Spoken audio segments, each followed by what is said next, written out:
Sir आखिरी सवाल जी आपसे है। हेलो मानव सर।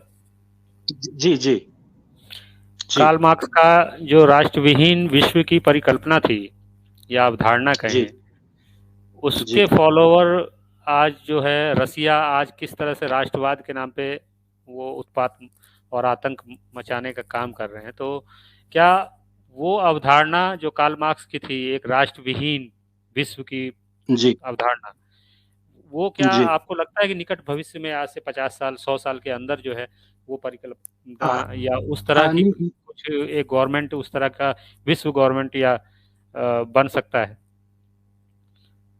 नहीं सर, ये तो कुछ ऑब्जेक्टिव टाइप क्वेश्चन हो गया। मुझे अभी नहीं लगता है, मैं ऑब्जेक्टिव आंसर ही दूंगा कि निकट 50 वर्ष में ऐसा कुछ होने वाला है। इसलिए मैंने कहा हुआ बहुत दूर का उद्देश्य है, और उसके लिए हमें बहुत कुशलता के साथ अपनी कार्यनीति बनानी होगी। और उस डायरेक्शन में जब हम बढ़ेंगे, सर मैं दो तीन बात रखना चाहूंगा कि जी जैसे बिल्कुल। इंटरनेशनल कोर्ट ऑफ जस्टिस है, उसे मजबूत किया जाए। मैं पॉइंट वाइज अपना बात रखता हूं कि कैसे उस तरफ हम बढ़ सकते हैं।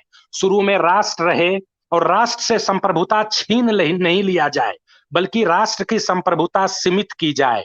बिंदु एक, यह कैसे होगा? इंटरनेशनल कोर्ट ऑफ जस्टिस को मजबूत किया जाए, यूएनओ को मजबूत किया जाए, राष्ट्रीय संसद के पैरेलल, जैसे एक यूरोपियन संसद है उसी तरह अंतरराष्ट्रीय संसद जो कि यूएनओ है, उसे मजबूत बनाया जाए। यूएनओ को भी टैक्स इंपोज करने का कुछ अधिकार हो, यूएनओ के पास भी सेनाएं हो। ये मैंने बिंदुवत अपने स्पष्ट विचार को रखा कि इस ढंग से जब हम आगे बढ़ेंगे तो राष्ट्र भी रहेगा, और राष्ट्र की संप्रभुता धीरे धीरे सीमित होती रहेगी। और जो अंतरराष्ट्रीय मानवतावादी वैश्विक संस्थान है, वह धीरे धीरे उसके जगह ताकत ग्रहण करते जाएगा। और एक समय आएगा, इसमें 100 वर्ष लग सकता है, जब राष्ट्रीय स्वाधीनता की लड़ाई 100 वर्ष ले सकता है शकील सर, तो हमें वैश्विक मानव मुक्ति की लड़ाई के लिए 400 वर्ष भी देना पड़े, तो हमें सहर्ष उत्साह पूर्वक और धैर्य पूर्वक देने के लिए तैयार रहना चाहिए। लेकिन हमें पूरा यकीन है, जो मैंने अभी बिंदुवार कार्यनीति सुझाई, अगर इस हिसाब से चला जाए तो टुडे और टुमारो, हो सकता है वो टुमारो 200 बरस बाद आए, लेकिन धरती पर वैश्विक मानव संस्कृति का सूर्योदय होगा।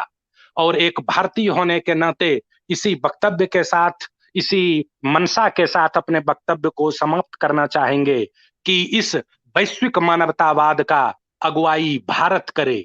इसलिए भारतीय राष्ट्रवाद का प्रथम चरण में उद्देश्य होना चाहिए कि एक सर्वथा समर्थ भारत का निर्माण, और दूसरे चरण में इसका उद्देश्य होना चाहिए कि भारत के गतिशील नेतृत्व में वैश्विक मानवतावाद की स्थापना।